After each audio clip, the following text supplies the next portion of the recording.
At 62, Charles Bennett boarded the first-class cabin of Flight 719 from Miami to Seattle on a crisp October morning in 2027, moving with the ease of a man who'd built an empire from nothing. His calloused hands clutched a sleek black leather briefcase, a relic of countless boardroom battles. Dressed in a tailored charcoal suit, his gray hair neatly combed, he looked more like a wise uncle than a billionaire. Charles liked it that way, unassuming, approachable. He nodded warmly at fellow passengers, his calm blue eyes disarming them as he stowed his briefcase and settled into the plush seat of 3A. After weeks of grueling negotiations, all he craved was a quiet flight, a glass of sparkling water, and a few chapters of a gritty crime novel. The flight attendant, Melissa Carter, approached with a polished smile, her navy uniform crisp. "Something to drink, sir?" she asked, her tone professional but distant. "Just water, please," Charles replied softly, his voice steady. As she walked away, he gazed out at the tarmac, the Miami sunrise glinting off the asphalt. He thought of his journey starting with a single idea scratched on a diner receipt, every failure fueling his resolve. His quiet philanthropy, funding schools and shelters, was his true legacy. But peace was fleeting. Melissa, in her early 40s, returned, her sharp features tight with suspicion. "Sir," she said, her voice icy, "I believe you're in the wrong cabin. Economy is toward the back." Charles blinked, caught off guard but composed. "No mistake," he said, holding up his boarding pass. "Seat 3A." Her eyes narrowed, and she tilted her head, as if his presence in first class was an affront. The cabin hushed, passengers shifting uncomfortably. "I'll need to verify that," she snapped, snatching the pass and inspecting it like a forged document. Whispers rippled through the cabin. Charles felt the familiar sting of judgment, not new, but no less sharp.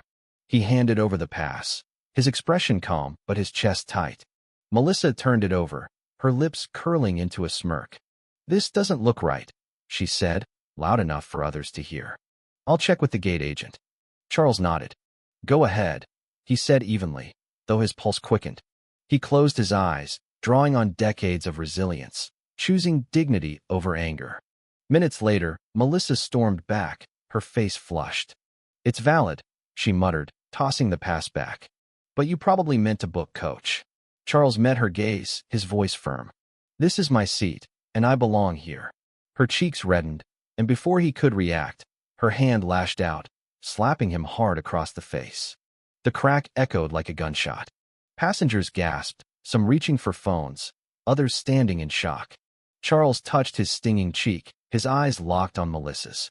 Her hand hovered, trembling, as guilt flashed across her face. "Why?" he asked quietly, his voice cutting through the chaos. "You were rude," she stammered. "First class has standards." The cabin erupted in murmurs, outrage mixing with disbelief. Charles stayed still, his dignity intact. A ping from his phone broke the Tenziona message confirming his company's acquisition of the airline, finalized that morning.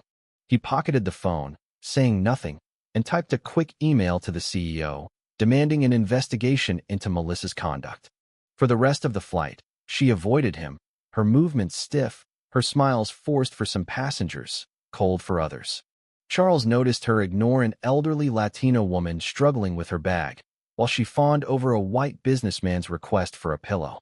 His jaw clenched, but he acted. He rose, helped the woman with her bag, and offered her a warm smile. "Thank you, sir," she whispered, her eyes grateful. Charles returned to his seat, his mind racing. This wasn't just about him, it was a pattern, a culture of bias that needed to end. By the time the plane landed in Seattle, Charles had a plan. He lingered as passengers disembarked, watching Melissa's selective kindness. In the days that followed, his acquisition remained secret. HR launched a discreet investigation, interviewing crew and passengers. Charles reviewed complaint logs, finding Melissa's name tied to repeated incidents, ignored requests, snide remarks, bias against non-white or elderly travelers. Each story fueled his resolve. He drafted new policies, mandatory diversity training, a real-time feedback app, and strict anti-discrimination rules. Melissa, unaware, continued her routine, scoffing at a notice for cultural sensitivity training. "A waste of time," she muttered, crumpling it. At the training, held in a sleek Seattle conference room, Charles revealed himself as the new owner. The room froze as he recounted the slap, his voice steady but searing. "We're here to rebuild trust," he said, eyes locking on Melissa's. She paled, her hands shaking. When called to speak, she choked out an apology, tears streaming. Charles didn't gloat.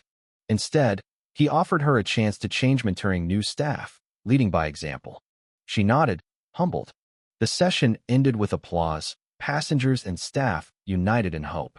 Over months, the airline transformed. Complaints dropped 90%, satisfaction soared.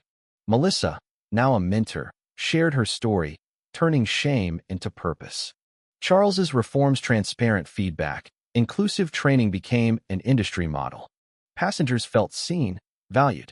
At a company event, Charles and Melissa stood together, unveiling a scholarship for underserved youth in aviation.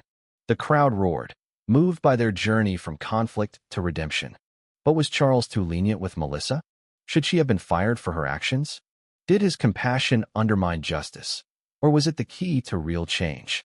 Share your thoughts below, comment, like, and subscribe to join the conversation.